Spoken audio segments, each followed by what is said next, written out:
দেশে উদ্বেগজনক হারে বাড়ছে মব জাস্টিস বা গণপিটুনির ঘটনা। প্রতিদিন কোথাও না কোথাও গণপিটুনিতে হতাহতের খবর পাওয়া যাচ্ছে। এমনকি ভুক্তভোগীরা তালিকা থেকে বাদ যাচ্ছেন না বিদেশি নাগরিকও। এছাড়া যখন তখন কারো বাড়িতে ঢুকে লুটপাটও করা হচ্ছে। বিশেষজ্ঞরা বলছেন, রাজনৈতিক দলগুলোর ভেতরে বিচারহীনতার সংস্কৃতি বন্ধের চর্চা বাড়ানোর ওপর জোর দিতে হবে। পাশাপাশি আইনশৃঙ্খলা বাহিনীকেও তৎপর হতে হবে, কারণ দায়ীদের দ্রুত গ্রেফতারের নজির সৃষ্টি হলে পরে এমন কাজে কেউ জড়াতে সাহস পাবে না। বিস্তারিত জানাচ্ছেন আঞ্জাম খালেক।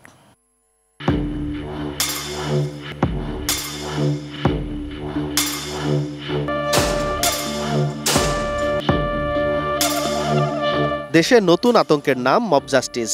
সংঘবদ্ধ কিছু মানুষ বিশৃঙ্খলা তৈরি করে আইন নিজের হাতে তুলে নেয়ার প্রবণতাকে অপরাধ বিজ্ঞানের ভাষায় মব জাস্টিস বলা হয়। গণঅভ্যুত্থানের পর সাম্প্রতিক সময় এই মব জাস্টিসের নামে কাউকে দেয়া হচ্ছে গণপিটুনি, কারো বাড়িতে ঢুকে করা হচ্ছে লুটপাট, কাউকে আইনশৃঙ্খলা বাহিনীর কাছ থেকে ছিনিয়ে নিয়ে পিটিয়ে মেরে ফেলা হচ্ছে, কোথাও আবার কাউকে বাধ্য করা হচ্ছে পদত্যাগে। এমনকি জুতার মালা পরিয়ে কান ধরে উঠবস করানো হচ্ছে। দিন দিন বাড়ছে বিচার বহির্ভূতভাবে কাউকে হত্যা করার ঘটনাও। প্রায় প্রতিদিনই দেশের কোথাও না কোথাও এমন ঘটনা ঘটছে যা উদ্বেগের কারণ হয়ে দাঁড়িয়েছে।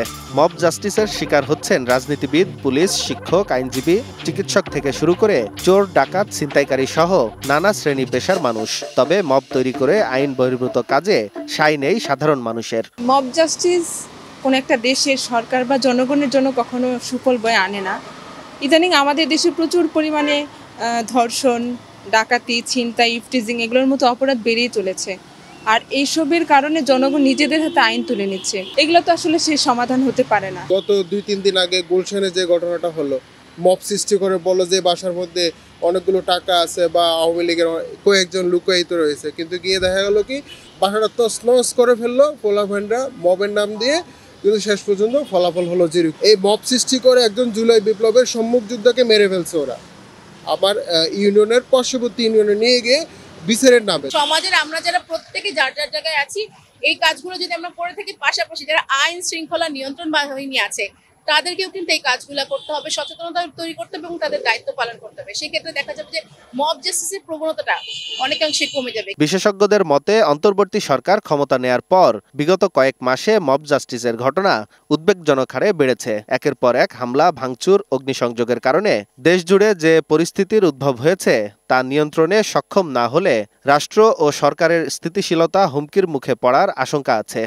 যে বা যারা বিরোধী অবস্থানে থাকেন অথবা যে বা যারা মনে করেন যে তার অবস্থান তৈরি করতে হবে, সেই অবস্থান তৈরি করার জন্য পরিস্থিতিকে উত্তপ্ত করা, সাধারণ মানুষের মধ্যে ভয় সৃষ্টি করা, এই প্রসঙ্গগুলো বা এই কৌশলগুলোকে অবলম্বন করেই অতীতে এগুলো করা হয়েছে।